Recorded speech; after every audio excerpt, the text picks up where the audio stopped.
TV weathermen and women are trained to handle all kinds of inclement situations, but what about a spider on a weather cam or a wisecracking co-anchor? Get your umbrella ready because these are the meteorologists who lost it on live TV. In May 2019, a tornado shredded the streets of Dayton, Ohio. Luckily, locals can't say the alarms weren't sounded, according to Newsweek, thanks to Fox 45's weatherman Jamie Simpson. All this heavy rain is between you and the tornado.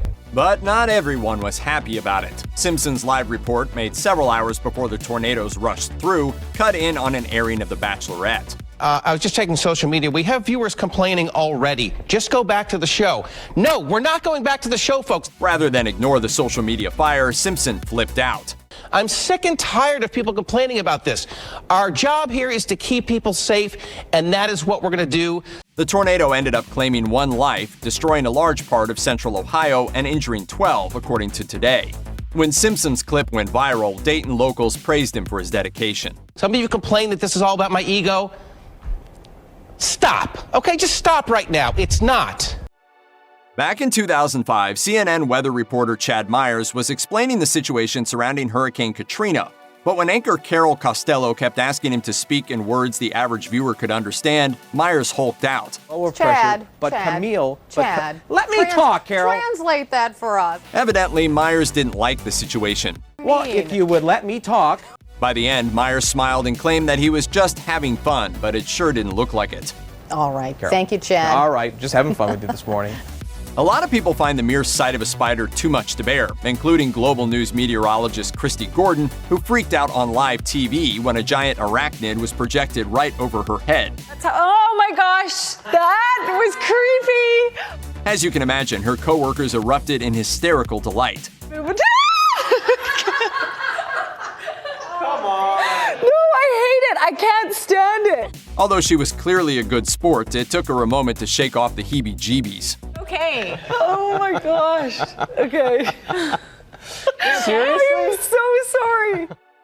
Back when everybody was bonding over the miserable 2018 cold snap, Grand Rapids meteorologist Garry was clearly tired of everyone complaining, according to the Detroit News. After reporting day in and day out on Antarctic-style conditions, Frank finally snapped. Well, because you guys are dragging me down. You guys keep... Well, every time I get done with the 7-day, you guys are like, oh, gosh. Doesn't matter what time I come on. 4:30, 5:30, 6:30, and then you expect me to be chipper for 5 straight hours. To be honest, that does sound like a horrible gig. Here's a 60. I don't know if that's good enough for you guys. Get excited. Maybe I'll disappoint you with the 7-day here in a few minutes. CNN reported on WITI-TV's Angelica Duria, who got stuck standing in a Milwaukee snowstorm for an entire morning, reporting on weather that clearly wasn't going to improve. But as the lunch hour finally approached, Duria's good spirits melted away and she finally lit up the screen.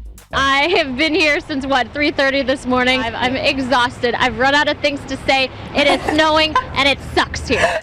Not surprisingly, everyone back in the studio applauded. Angelica, welcome to Real Milwaukee. Australian weather reporter Steve Jacobs once met a curious pelican named Marnie while reporting from the zoo. Brushes the south of the...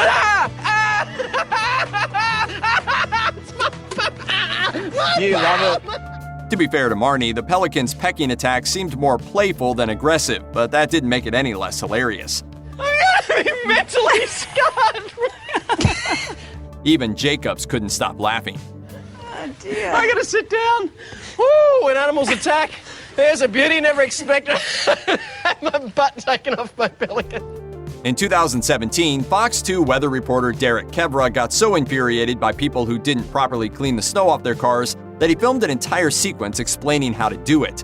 This must be a really hard concept for people to understand. Kevra proceeded to sarcastically demonstrate how to use a snow brush and ice scraper.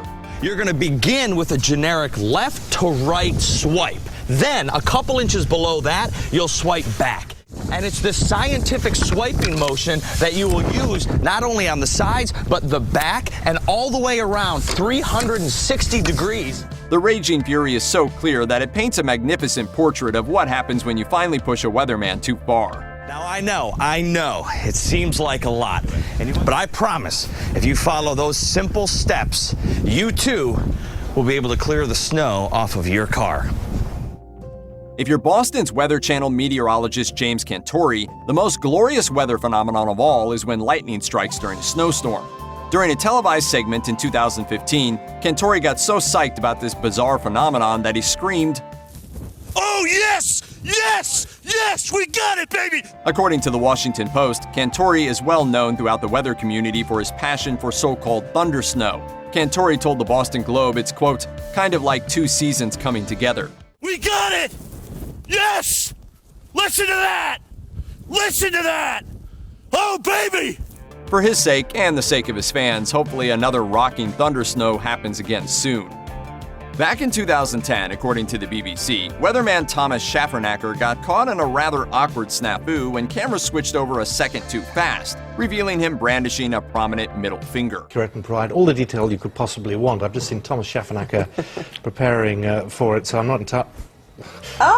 Schafernaker tried to cover it up, but no one was convinced. Every now and then there's always one mistake. That was it.